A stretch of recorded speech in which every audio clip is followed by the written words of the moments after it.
ठंड में गरीब बाप की 5 बेटियों की विदाई। पूरी पूरी पूरी, गर्मा गर्म पूरी पूरी। जैसे ही आदमी पूरी से भरा परात लिए लाइन में आगे बढ़ता है, तभी ठंड से ठिठुरता गरीब शंकर अपनी पत्तल बढ़ाकर कहता है, अरे भाई, थोड़ी सब्जी और 2 पूरी डालना। जैसे वो आदमी पूरी देने लगता है, तभी पगड़ी पहने अमीर लालचंद वहां आकर उसे रोकते हुए कहता है, अरे ओ बिरजू, कोई जरूरत नहीं है इसको और पूरी देने की। क्यों रे शंकर, शर्म लाज सब धोकर पी गया है क्या? हाँ, तू घर में 5-5 जवान बेटियों को बिठाए रखा है और यहाँ दूसरे की बेटी की बारात में फ्री फंड का भोज खा रहा है। अरे तेरी सबसे बड़ी बेटी सुधा की जोड़ी की लड़कियां ब्याह करके कब की ससुराल चली गईं और बच्चों की मां बन गईं। तू कब ब्याहेगा अपनी बेटियां? अगर उनको ब्याहना तेरे बस में नहीं था तो 5-5 बेटियों को पैदा ही क्यों किया? मेरे माथे की पगड़ी देख रहा है, बड़े भाग से यह मौका मिलता है एक बाप को बेटी के ब्याह में पगड़ी पहनने का, समझा? लालचंद जानबूझकर पूरे समाज के बीच एक और तो अपनी अमीरी का बखान, तो वहीं दूसरी तरफ शंकर की गरीबी की हंसी उड़ा रहा था, जिससे शंकर सबके बीच बहुत शर्मसार होता है और अपनी आंखें झुकाए वहां से घर लौट आता है, जहां एक टूटे फूटे माटी के घर में उसकी बूढ़ी पत्नी जानकी और 5 बेटी सुधा, गहना, कविता, चंदा, राधा उस ठंड में भी एक दिए और जूते के लेस बना रही थी।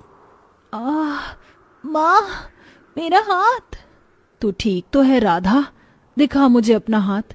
हे भगवान, तेरा तो हाथ जल गया। कहा था तुझे कि लेस का माल तू ना बना, तुझे दिए पर संभाल कर हाथ चलाना था।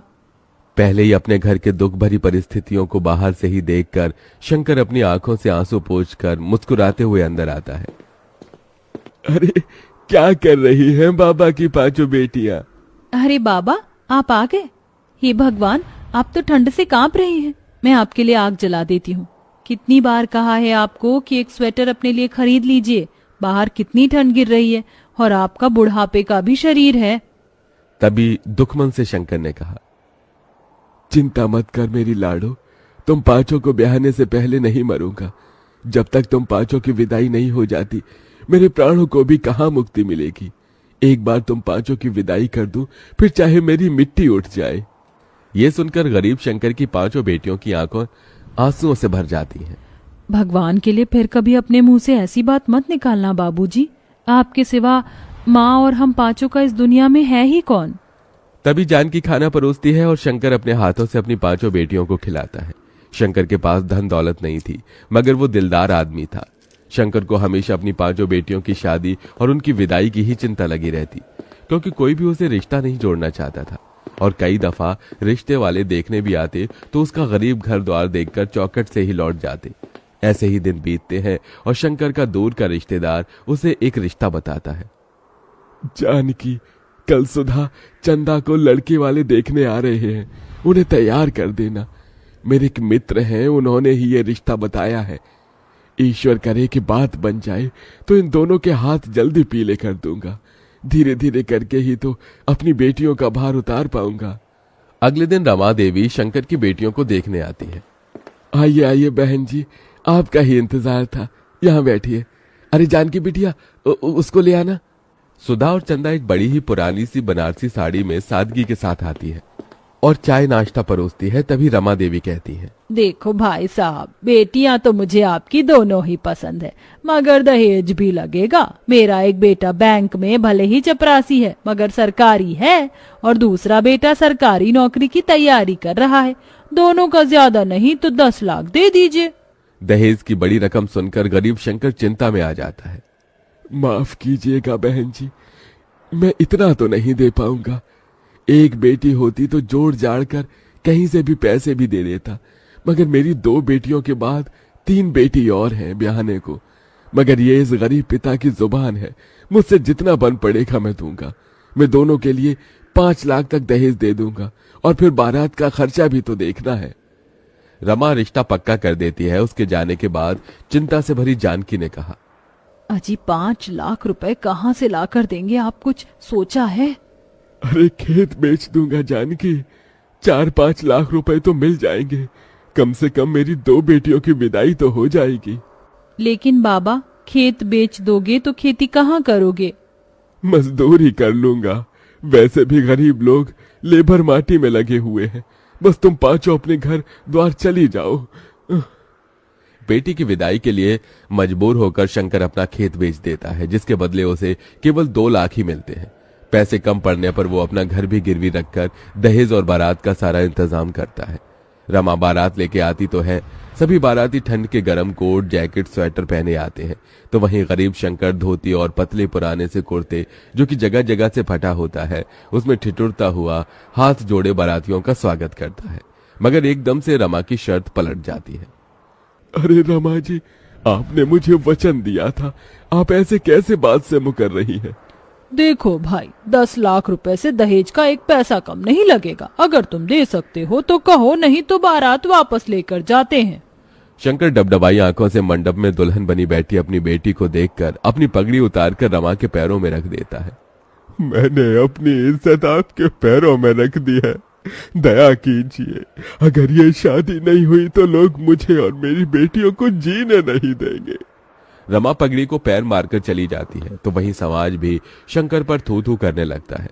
तो वहीं कुछ दिन बाद कर्जदार भी उसका घर तक छीन लेते हैं और अब शंकर अपनी पत्नी और 5 बेटियों के साथ ठंड में सड़कों पर भटकने लगता है और सब एक कचरेदान के पास आकर पाइपलाइन में रहने लगते हैं। अगले दिन शंकर ठंड में भी काम ढूंढने निकल पड़ता है। बाबूजी, आप कहाँ जा रहे हैं? काम ढूंढने जा रहा हूँ। मगर बाबा, बाहर इतनी ठंड गिर रही है। अगर ठंड देखूंगा तो जीवन भर भी इस गरीबी में तुम 5 की विदाई नहीं कर सकूंगा। पिताजी, अब हम 5 भी आपके साथ मेहनत करेंगे। जब इस भयंकर ठंड में बूढ़े होकर आप काम करेंगे तो हम जवान होकर क्यों नहीं? थोड़ी दूर जाने के बाद शंकर को सड़क बनाने में काम मिलता है, जहां मजदूरों की जरूरत होती है। अब शंकर और उसकी बेटी कड़कड़ाती ठंड में मेहनत करने लगती है। तभी एक दिन ठंड से सड़क पर बहुत कुहासा छाया होता है, जिससे एक महंगी गाड़ी आगे आकर खंबे से टकरा जाती है। 5 बहनें आकर गाड़ी में से एक औरत को निकालती हैं। दीदी, इन माजी के सर से तो खून बह रहा है, इन्हें पट्टी बांधनी होगी। चंदा, चल इन्हें घर ले चलते हैं। शंकर का परिवार अंजना की बहुत देखभाल करता है। वहीं बातों बातों में शंकर अपना दुख उससे बांटता है और फिर, भाई साहब, भगवान ने आपकी 5 बेटियों को मेरे बेटों के लिए ही बनाया है। मैं इन्हें अपने घर की बहू बनाना चाहती हूँ। ये सुनकर शंकर की आंखों से खुशी के आंसू छलक पड़े।